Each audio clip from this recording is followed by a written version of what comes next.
dangerous enemy.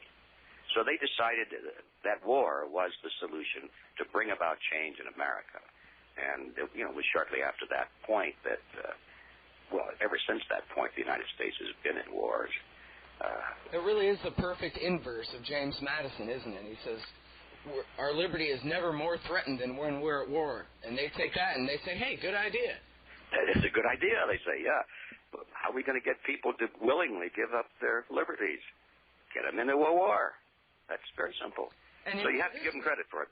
For this to be going on in 1953, I mean, wasn't this the year, and forgive me, I wasn't born until 76, but wasn't this the year that everybody's building bomb shelters in their backyard and, oh, yeah. The Rosenbergs were getting electrocuted and it was Cold War hysteria, right? It really was. We were all expecting to go up in a mushroom cloud any second.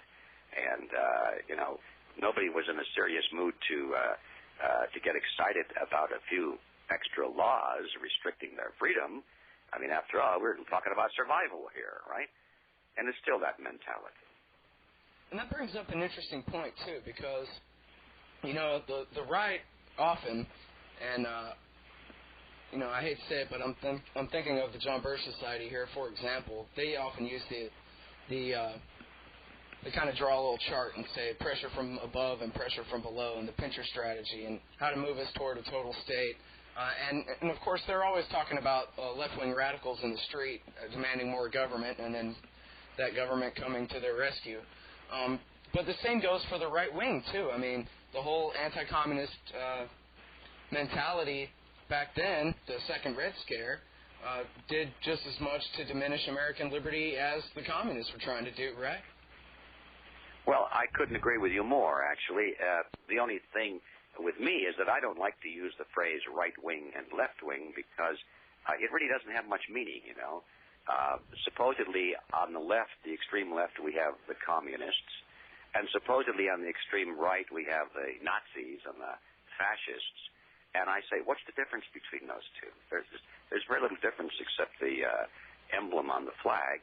They both are based on the principle of collectivism. Communism is based on international socialism. Nazism is based on national socialism. They're both based on socialism, which is a variant of collectivism. And you look at these philosophies, and there's so little difference between them. The concept of putting them at opposite ends of a spectrum is absurd. They're both at the same end, you see. But we've been kind of tricked into thinking, there are these people on the right and there's people on the left, and our job is to be in the middle, right? So we don't want to go to either extreme, when in fact they're both at one end. Right, and you're right. Well, and the Birchers would say they're both at one end, the left end. Well, what's the difference? I think I agree with you. But I'm just saying that, if you read the New American Magazine, it's all about saving conservatism, and here are the right answers with that kind of double meaning for the right, and they're very proudly flag-waving conservatives, if not right-wingers, conservatives. And I guess I'm just trying to point out that, the whole anti-communism thing that, to some degree, you were a part of back then, it was almost as bad for us as the left-wingers. Yeah, well, I don't disagree with that, except I was never on that spectrum, at least in my own mind. I just refused to be placed on that spectrum. I understand the same way. Yeah, it's just a silly discussion. I think the reason we still find it useful to use those words, left and right, is because the demonstrations in the street that we have seen of late are predominantly led by the Leninist faction of the world collectivist movement. And so we associate Leninists with communism, and therefore we say, okay, that's the left, so we're back to that again. And these are Leninist groups. But on the right, on the other side, so-called other side, not the other side, but the so-called conservatives, what's so conservative about what's going on when they support these leaders, no matter what they do, no matter what insanity, they figure that it's their patriotic duty to support their leaders, regardless, right or wrong, and they consider that conservative? I don't. Yeah, especially when Bush says, hey, what we're doing here is a global democratic revolution. That doesn't sound very conservative at all. No. Well, I mean, that's a lot of people in Germany got trapped by that when Hitler came to power.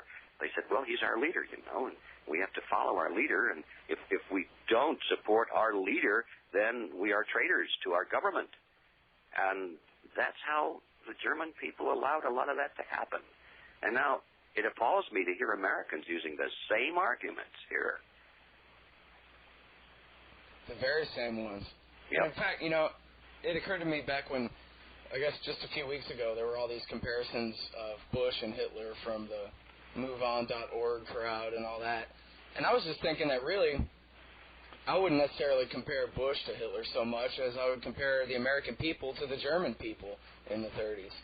I mean, we don't necessarily have a Hitler in power, but we sure do have that same mentality that the German population had. Well, that's right. There was a very interesting lady that gave a speech some years ago, and we put it into our audio archive series. Her name was Kitty Worthman, and she was raised in Austria at the time Hitler came to power, and she remembers all of that very vividly, and in her talk, she just brought the parallels home. It was appalling how, you know, she said, well, we liked Hitler. She said, people thought that the reason we got Hitler is because he came in with tanks and took us over. No, we voted him into office because he promised us benefits. He promised us child care centers and health care and retirement benefits. And, well, yeah, he took away the guns, but we thought that was a good idea because that was to reduce crime. You know, and she just went right down the list of everything that's been on the American agenda. And that's how they brought Hitler to power, with those same agendas. You know, Harry Brown pointed out that Bush has already invaded 2 countries in his first 3 years in power, and Hitler hadn't invaded anybody in 3 years. Yeah. So maybe it's even worse. Yeah, well, you see, they convinced the German people that to invade Poland and other countries was necessary for the defense of the homeland. Yeah, we were liberating them. We were liberating them and bringing freedom to those people. And it was the same arguments, of course. Very same one. So this the preemptive strike. This is the whole learn history or you're doomed to repeat it thing. Sad but true. Okay, so I guess we should talk about September 11th a little bit here. I interviewed a couple of weeks ago a guy named Phil Berg, who's representing a lady named Ellen Mariani. And they're suing George Bush for allegedly letting the attacks take place. And I know that you've written a little bit about this. And it's clear in history that our government has lied us into every war since the war against Mexico. And I guess it's your opinion that this one isn't any different than that? Well, that's my conclusion. I think the only intelligent position to have on this is to say, let's look at the facts, and then you judge, you make your own judgment on it. How can I tell anybody that this is a case when I don't know? But when I look at all the facts, one after the other, after the other, after the other, there's so much evidence that it's overwhelming. To me, the word proof, you know, is an interesting word. People say, well, can you prove that Bush and the administration really wanted an attack like this so that they could do all of these things in the name of defense? And I said, no, I can't prove it. What is proof? There's really no such thing as proof, absolute proof. There's only evidence. You know, if you lay out a lot of evidence to support a particular theory, and there are 2 people listening to your evidence, one person says, okay, that's enough evidence. You've convinced me. You've proved it to me. The other person might say, well, I looked at that same evidence, and it's pretty impressive, but you haven't proven it to me yet. I'm still not convinced. So there's no such thing as absolute proof that will carry with everybody's observation, you know. But it seems to me that when you look at all of the evidence that is now available out there and put it all end to end and just clear away your mind to say, I wonder if this could be true, and just look at it open-mindedly, I find it very difficult to believe that a person of average intelligence has to look at that and say, boy, I'm convinced. That's my opinion. However, you know, there are some people who don't want to believe it because, you know, if you believe that, that means we're in serious trouble. And that means we have to worry. That means we have to do something about it, and that's a very unpleasant position. So a lot of people will not want to take that position, so they'll say, "I don't believe that. It couldn't possibly be true," because it gives them comfort and peace of mind. I think it's more a psychological thing than a logical thing. Yeah, I'd agree with that. And I think the first argument that people will say is they wouldn't do that. Come on, they would never do such a thing. Of course, yeah. Now that I can throw that one right out the window. And then, of course, they would say the next thing would be, well, why? Why would they ever do such a thing as to allow an attack like September 11th to happen? Right. Well, that's why I've taken a lot of time in my own essays on this topic, Philip. I took a lot of time up front establishing the motive. And the motive, we've already talked about it here a moment ago, the motive is to change the thinking of the American people so that they will be willing to accept drastic changes in a way of life. So they will accept a totalitarian system of government so they could be comfortably merged with the other nations of the world. And that is the motive that drives these people. They're trying to create a world government. And that means to hammer and reshape the American people so that they'll fit. And war is the best way to do that. And they've written about this and talked about it. And so that's the motive. They really think they're doing a good thing. You see, they don't think of themselves as being evil people. They think that this is for the benefit of mankind. That somewhere down the line, everybody will sing their praises as having been great statesmen for doing this. And, right really now... insanity, isn't it? Well, I think it is, but they don't, you see. It's interesting to see, for example, the Pearl Harbor evidence.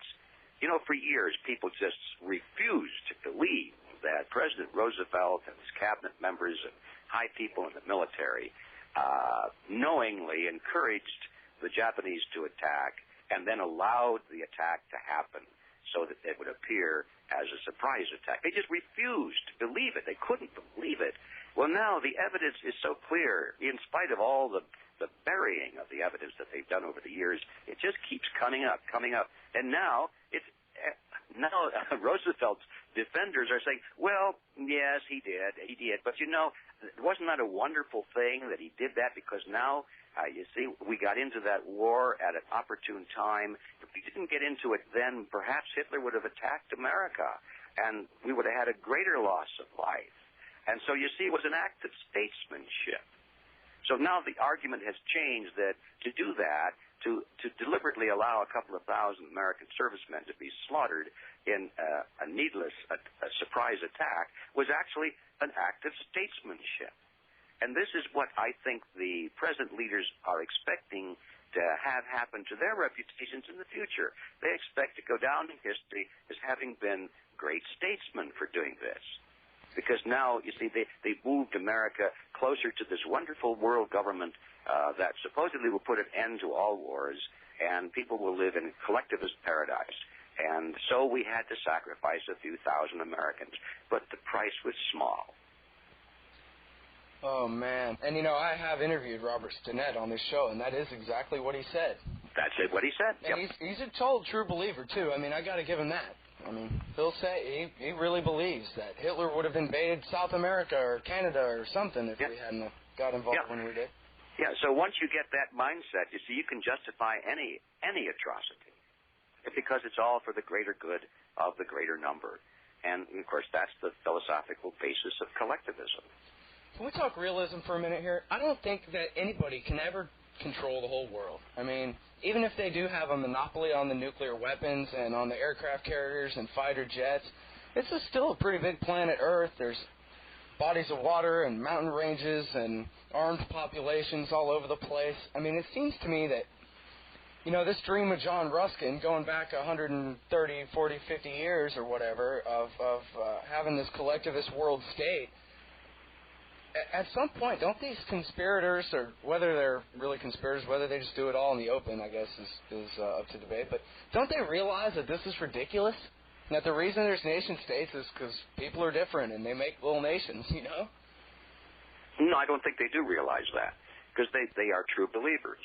They really believe that the best thing for mankind is the collectivist model, and the only way that'll work is if it's global. because otherwise there will be people slipping away from the net, and they'll be causing all kinds of problems, you see. So they've got to regiment everybody, the whole world. And they honestly believe that that is the best thing for society. You know, they've written utopian books about it, and I don't think they have a good handle on human nature, but, you know, they do. They think they understand human nature, and more than that, they think they can change human nature. They are the social scientists who think, well, this part of man